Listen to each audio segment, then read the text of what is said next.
Pemirsa, bila Lebaran tiba, kesibukan setiap rumah tangga pastilah menjadi berlipat ganda.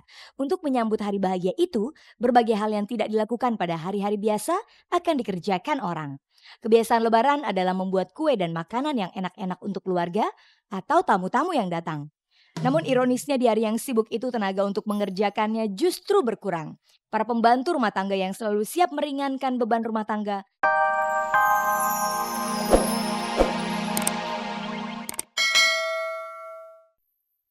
Pemirsa, 10 hari menjelang berakhirnya bulan Ramadan dipercaya sebagai malam turunnya rahmat Tuhan yang demikian besar kepada umat manusia.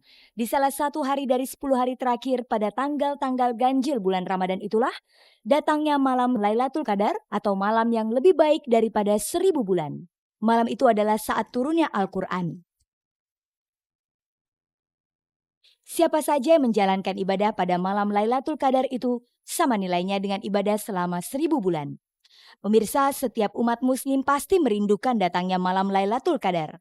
Namun tak satu pun manusia yang bisa memastikan pada tanggal berapa Ramadan malam Lailatul Qadar itu akan datang. Untuk memburu datangnya malam Lailatul Qadar itu, beberapa selebriti melakukan itikaf atau berdoa semalaman di masjid. Umumnya mereka berada di masjid sejak tengah malam hingga menjelang sahur. Jumat malam kemarin, Cek dan Dicek menemui Mediana Hutomo dan Tengku Zaki melakukan itikaf di Masjid Albina Senayan, Jakarta, dan Neno Warisman beritikaf di Masjid As-Salam yang terletak di depan rumahnya di Perumahan Tugu Asri, Depok. Bagi Tengku Zaki, inilah itikaf pertama yang dilakukannya seorang diri. Sejak melakukan itikaf bersama teman-temannya tahun lalu, Tengku selalu merindukan saat-saat itu setiap Ramadan tiba. Sedangkan bagi Mediana Hutomo, itikaf bulan Ramadan ini adalah yang ketiga kali dijalani di masjid yang sama. Tahun lalu ia beritikaf bersama Cece Kirani. Tapi setelah Cece menikah lagi dan saat ini tengah hamil, Cece melakukan itikaf bersama suaminya di rumah. Memohon ampunan atas segala dosa-dosa yang dilakukan selama ini ketika beritikaf menjadi momen yang paling berkesan bagi mereka. Saat itulah segala emosi tercurah sehingga doa-doa dan air mata meluncur hampir bersamaan. Setiap Ramadan itu lewat tuh saya selalu merasa kehilangan, merasa sedih karena susah gitu dapetin suasana seperti ini lagi tuh susah gitu dan menjaga keistiqomahan di 11 bulan yang lain itu kan nggak semudah di bulan Ramadan ini gitu. Justru yang berat bagi saya tuh kalau ini lewat, ya Allah kayaknya begitu 11 bulan lain tuh kayaknya saya tuh benar-benar sendiri gitu kan. Kalau ini kan kita bisa rame-rame saling ingetin, terus kalau puasanya juga rame-rame. Kalau di bulan lain kan ya kita puasa sunnah ya sendiri lah gitu ya. Bukan maksudnya tidak sebanyak sekarang gitu. Ada sih pasti puasa sunnah juga banyak, tapi maksudnya lingkungan itu tidak sekondusif di bulan Ramadan. Saya nangis banget waktu pertama kali ikutan itikaf tahun lalu yang membuat ketagihan dan membuat tersentuh lah gitu hatinya. Kenikmatan beritikaf memang membuat semua yang pernah melakukannya merasa kangen. Karena itulah momen ini tidak ingin dilewatkan begitu saja setiap Ramadan tiba. Nikmatnya luar biasa, nikmatnya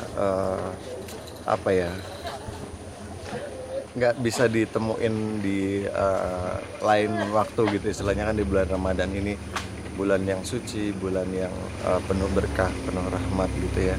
Dengan itikaf ini menambah lagi kenikmatan bulan Ramadan. Bagi Neno Warisman, itikaf adalah ungkapan rasa syukur yang bersungguh-sungguh kepada Allah. Melakukan itikaf adalah meninggalkan segala aktivitas keduniawian untuk mendekati akhirat. Baginya dengan melakukan itikaf, dirinya merasa tidak lagi memiliki rasa takut dalam mengarungi kehidupan ini. Secara spiritual, semua orang yang belajar mendekat dengan Allah, kepada Allah itu jiwanya lebih tenang, lebih berani menghadapi kehidupan ya, dan lebih merdeka. Artinya ada satu perolehan besar dari orang-orang yang belajar mengenal Allah itu merebut kemerdekaan dirinya. Jadi gini, kan orang biasa mengatakan Idul Fitri itu adalah hari kemenangan. Bagi saya, kemenangan itu sebetulnya hanya bisa didapat kalau kita merdeka.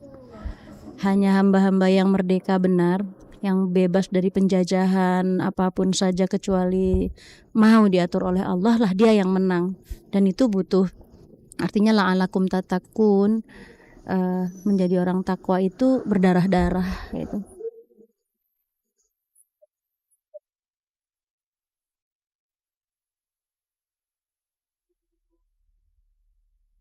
Jika umumnya para pembantu meninggalkan majikannya karena harus mudik untuk berlebaran bersama keluarga, tidak demikian halnya dengan Yuni Syara dan Nia Paramita. Pembantu mereka malah memutuskan tidak pulang, membantu kesibukan majikannya di Hari Raya Idul Fitri. Pemirsa, bila lebaran tiba, kesibukan setiap rumah tangga pastilah menjadi berlipat ganda. Untuk menyambut hari bahagia itu, berbagai hal yang tidak dilakukan pada hari-hari biasa akan dikerjakan orang. Kebiasaan lebaran adalah membuat kue dan makanan yang enak-enak untuk keluarga atau tamu-tamu yang datang. Namun ironisnya di hari yang sibuk itu tenaga untuk mengerjakannya justru berkurang. Para pembantu rumah tangga yang selalu siap meringankan beban rumah tangga memanfaatkan hari raya lebaran untuk pulang kampung atau mudik. Lebaran ini keluarga Gusti Randa dan Nia Paramita rasanya cukup beruntung karena dari 4 pembantu rumah tangganya, 2 orang masih bertahan. Keduanya adalah babysitter dan pembantu yang sehari-hari bertugas memasak. Kebetulan yang disebut rakit itu memang orang dekat sehingga tidak perlu mudik. Tadinya aku bilang sama suami, yaudah kalau mau pulang semuanya tahun ini coba deh gitu. Tapi ternyata suster aku yang nomor 1 ini, suster aku yang paling tua nih mikir dia kesian sama anak-anakku gitu loh. Jadi aduh kesian mbak, soalnya mereka masih bayi-bayi. Jadi kalau saya tinggal saya malah kepikiran nanti di sana. Oh ya udah bagus, apalagi dia punya anak juga yang udah agak gede. Jadi udah lebih kepikiran ke sini dia dibanding ke sana, dia bilang gitu. Jadi oh ya udah kamu nggak pulang, ya udah oke, siapa lagi yang nggak mau pulang apa segala macam ditanyain lagi. Dengan adanya yang pulang itu bisa lebih banyak kita waktu dengan anak-anak gitu. Bagi Yuni Syara, ada pembantu atau tidak di saat lebaran ini bukan persoalan besar, terutama dalam hal menyiapkan makanan. Karena setiap lebaran, perayaan dipusatkan di rumah orang tuanya. Di sanalah keluarganya dan keluarga adiknya, Krisdayanti, berkumpul. Kalau sarohnya nggak pulang ya pembantu saya, pasti dia yang masak. Tapi kalau misalnya dia nggak ada, otomatis kan lebih lebih prefer masak sendiri lah gitu. Kayak si Henry kadang-kadang mau dibikinin apa gampang, saya tinggal masakin sebentar. Itu pun masakan dadak-dadakan. Yang agak repot justru dialami oleh pasangan Mona Ratuliu dan Indra Brasko. Keluarga muda ini terpaksa harus mengerjakan semua kesibukan lebaran tanpa pembantu. Karena seorang pembantu dan 1 babysitter untuk anaknya Davina yang berusia 2 tahun 5 bulan pulang kampung. Tapi Mona dan Indra Brasko suaminya agak tertolong karena kini mereka harus mengungsi ke rumah orang tua Mona sejak rumah mereka direnovasi. Kalau lihat rumah lagi ribet gitu ya kayaknya, terus ya memang suka kangen mereka dan suka baru sadar gitu kalau misalnya selama ini kita sangat membutuhkan mereka gitu ya. Keluarga Soraya Haq dan Eki Soekarno juga tak kalah repotnya.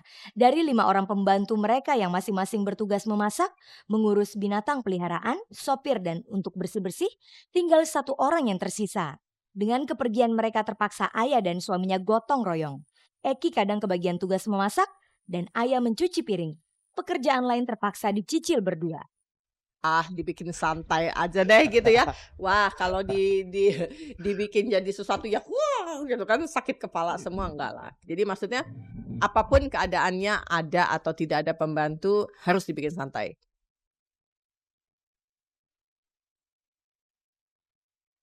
Beberapa hari menjelang lebaran, artis sinetron Tetilis Indriati sudah mempersiapkan segala hal yang berhubungan dengan perayaan Idul Fitri.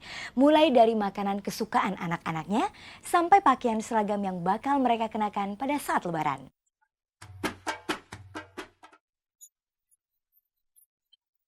Pemirsa, di tengah kesibukannya sebagai artis, Tetilis Indriati ternyata tidak melupakan tanggung jawabnya sebagai ibu. Meskipun harus pontang-panting mengikuti jadwal syuting untuk sinetron Kejar Tayang, ibu 3 anak ini tetap berusaha menyiapkan kebutuhan anak-anaknya.